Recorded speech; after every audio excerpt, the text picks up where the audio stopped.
আমি আমার হাজবেন্ডের ফিশ কেনা দেখে এতটাই বিরক্ত ফিল করছি, কি আর বলবো আপনাদেরকে। দেখেন গাইস, এই মাছগুলো নাকি 800 টাকা কেজি, অথচ 800 টাকা হলে 1 কেজির ওপরে গরুর মাংস কেনা যেত। সে সেটা না করে এই মাছগুলো কিনে এনেছে।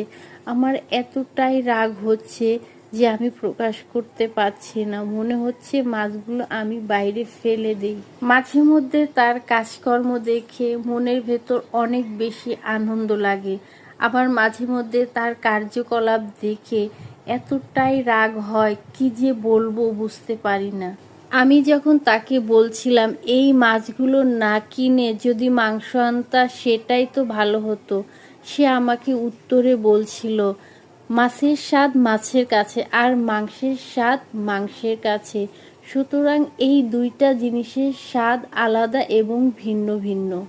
তাই আজকের মতো মাছই রান্না করো, টাটা।